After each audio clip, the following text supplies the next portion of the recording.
Assalamualaikum warahmatullahi wabarakatuh. Perkenalkan, kami dari kelompok 2 yang beranggotakan Fail Furbadahsob, Muhammad Diko Mahendra, Wildan Lestudanela, Zulfan Aditya, dan Ahmad Asep Saifullah. Berikut adalah video mengenai metode produksi baja dengan teknologi tinggi. Ayo teman-teman, pada tahu nggak sih, dalam kehidupan sehari-hari banyak kita jumpai aplikasi penggunaan baja yang jauh-jauh, misalnya dalam peralatan rumah tangga. Bahkan ketika makan pun alat sederhana seperti contoh itu terbuat dari baja stainless steel dan banyak lagi kenalannya seperti baskom stainless steel, kemudian panci, bahkan baju juga itu banyak diaplikasikan di peralatan medis. Penasaran kan bagaimana proses produksi pembuatan bajanya? Yuk ikuti lebih lanjut. Awalnya rute pembuatan baja terdapat dua rute didasarkan pada bahan baku yang digunakan. Nah, untuk rute pertama yaitu rute baja dari blast furnace ke BOF. Dari blast furnace ini diperoleh hot metal yang kandungan karbonnya tinggi sekitar 4%, dan rutenya cocok untuk diolah lebih lanjut di basic oxygen furnace. Ketika oksigen ditiupkan ke hot metal, oksigen akan mengoksidasi karbon sehingga kadar karbon dapat dikontrol. Namun kelemahannya, emisi CO2 yang dihasilkan berdampak pada lingkungan. Rute pertama, indirect reduction melalui BOF. Melalui rute pertama ini meliputi pembuatan besi melalui blast furnace dan basic oxygen furnace atau BOF. Bahan baku pada rute ini antara lain biji besi, batu bara, batu kapur, dan baja daur ulang atau scrap.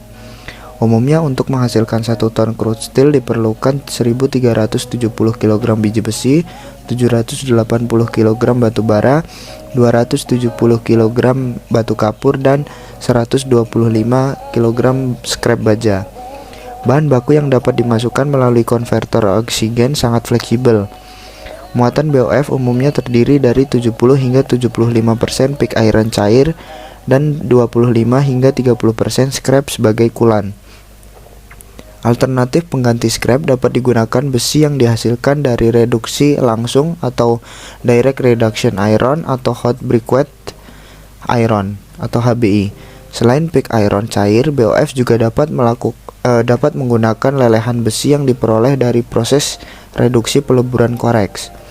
Penggunaan produk yang berasal dari peleburan koreks hanya dapat dilakukan dalam skala yang lebih kecil dari blast furnace. Proses pembuatan baja melalui konverter oksigen umum digunakan adalah proses top blown oksigen, proses bottom blown oksigen, dan kombinasi keduanya. Untuk memenuhi keperluan dan kebutuhan perusahaan pembuatan baja, maka banyak dikembangkan beberapa versi konverter berbasis oksigen ini. Beberapa versi modifikasi ini antara lain LDAC, LDHGC, LBE, LDOB, CASOB. Proses pembuatan baja melalui BOF sangat efektif dan efisien karena dapat menghasilkan baja dalam jumlah besar dan dalam waktu yang relatif singkat. Namun proses ini juga memiliki beberapa kelemahan seperti biaya operasional tinggi dan dampak lingkungan yang signifikan karena emisi gas berbahaya selama proses produksi. Adapun beberapa keunggulan melalui proses BOF ini. Yang pertama ada kapasitas produksi yang besar.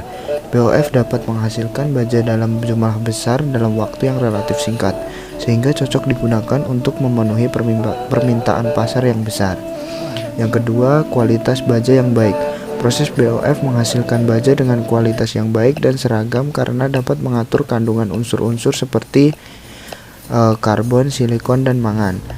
Yang ketiga, kemampuan pengolahan bahan baku yang beragam. BOF dapat memproses berbagai jenis bahan baku, termasuk besi tua, scrap baja, dan biji besi. Yang keempat, fleksibilitas produksi. Proses BOF dapat dengan mudah diatur untuk memproduksi baja dengan berbagai spesifikasi, termasuk kekuatan, kekerasan, dan ketahanan terhadap korosi. Yang kelima, pengendalian emisi gas. Meskipun BOF menghasilkan emisi gas yang signifikan, teknologi modern dapat mengurangi dampak lingkungan dengan penggunaan sistem pengendalian emisi yang lebih baik.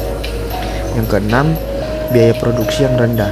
Proses BOF merupakan proses yang relatif murah dibandingkan dengan proses produksi baja lainnya, seperti proses elektromagnetik atau proses electric arc furnace.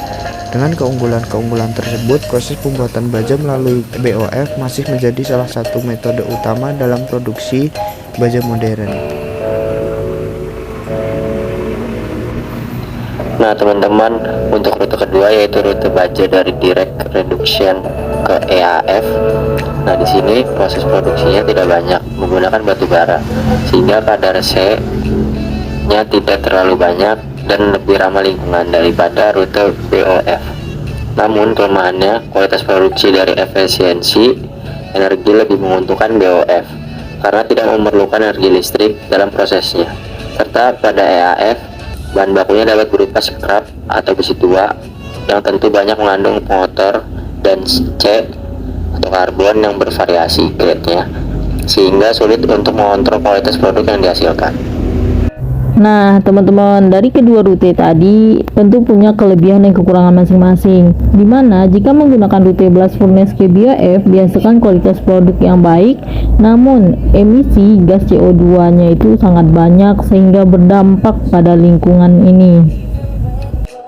Nah, sedangkan rute dari direct reduction ke EAF dihasilkan kualitas produk yang kurang bagus karena mengingat bahan baku yang digunakan pada EAF ini berupa scrap yang sangat sulit diatur pengotornya. Namun kelebihannya yaitu gas CO2 yang dihasilkan itu sangat sedikit sehingga ramah terhadap lingkungan. Nah, dengan teknologi tinggi yang ada saat ini atau disebut dengan hybrid teknologi, yang salah satunya yaitu proses Konrad, yang mana dia mampu untuk memproduksi baja kualitas tinggi dengan emisi gas buang yang sedikit. Baik, proses Konrad sendiri dia adalah kombinasi Kinfeder oksigen dengan EAF.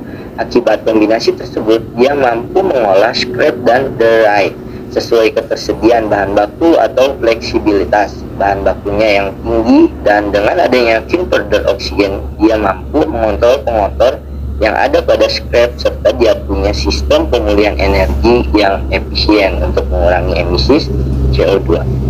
Cukup sekian dari kelompok kami. Assalamualaikum warahmatullahi wabarakatuh.